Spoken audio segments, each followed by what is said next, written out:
நாமும் போட்டா நல்லா நடிப்பேன்னு சொன்னடா. நான் வந்துகிட்டு பெரிய இடம் ரீசெண்டா நடந்துக்க. இவ ரொம்ப டீசெண்டா இருக்கிற காவா ஓரத்துல கஞ்சா அடிக்கிற மாதிரியே. Hello friends, welcome back to our channel. So இன்னைக்கு நாம பார்க்க போற படம் பார்த்தீங்கன்னா அமேசான் பிரைம்ல வந்துட்டு தமிழ் டப்பிங்ல ஒரு ரொமான்டிக் காமெடி படமாக வெளியான மெயின்டெனன்ஸ் ரிக்வயர்ட் அப்படின்ற படத்தோட ரிவ்யூ பத்தி தான் இந்த வீடியோல பார்க்க போறோம். ஆக்சுவலா இந்த படம் வந்துட்டு ஒரு நல்ல ஃபீல் குட்டான ரொமான்டிக் காமெடி படம் அப்படின்னே சொல்லலாம்.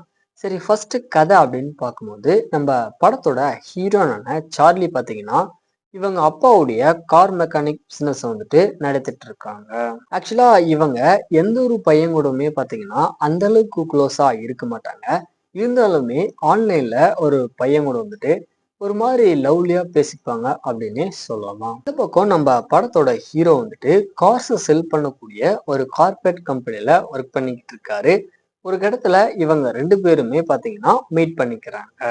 பட் நம்ம ஹீரோயின் ஆன்லைன்ல பேசக்கூடிய பையன் இவன் தான் அப்படின்னு இவங்களுக்கு தெரியாது. ஸோ இதுக்கப்புறம் நடக்கக்கூடிய காமெடியான ரொமான்டிக் சீக்வன்ஸ் எல்லாம் என்ன, கடைசியா என்னாச்சு அப்படின்றது தான் இந்த படத்தோட ஸ்டோரியா பாத்தீங்கன்னா இருக்கு. ஃபர்ஸ்ட் சொன்ன மாதிரியே இந்த படம் வந்துட்டு ஒரு நல்ல ஃபீல் குட்டான ரொமான்டிக் படம் அப்படின்னே சொல்லலாம். மெயினா இவங்க ரெண்டு பேருடைய கெமிஸ்ட்ரி பாத்தீங்கன்னா ஆன் ஸ்கிரீன்ல வந்துட்டு சூப்பராகவே ஒர்க் அவுட் ஆயிருந்துச்சு. ஆக்டிங் வைஸும் சரி, நம்ம ஹீரோயின் பார்த்தீங்கன்னா அந்த ரோலுக்கு ஏற்ற மாதிரியான ஒரு நல்ல பர்ஃபார்மன்ஸை கொடுத்துருக்காங்க.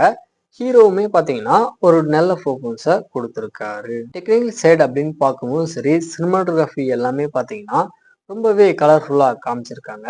தென் பேக்ரவுண்ட் மியூசிக், சவுண்ட் எஃபெக்ட் எல்லாமே இந்த படத்துக்கு என்ன தேவையோ அதை நீட்டாக கொடுத்துருக்காங்க. மெயினாக படத்தில் வர ஹியூமர் சீக்வன்ஸ் எல்லாமே ரொம்ப அருமையாகவே ஒர்க் அவுட் ஆயிருந்துச்சு. ஸோ ஃபைனலாக வந்துட்டு இந்த படம் பார்த்தீங்கன்னா ஒரு நல்ல ஃபீல் குட்டான ரொமான்டிக் படம் அப்படின்னே சொல்லலாம். கண்டிப்பாக ஒன் டைம் இந்த படத்தை ட்ரை பண்ணி பாருங்க.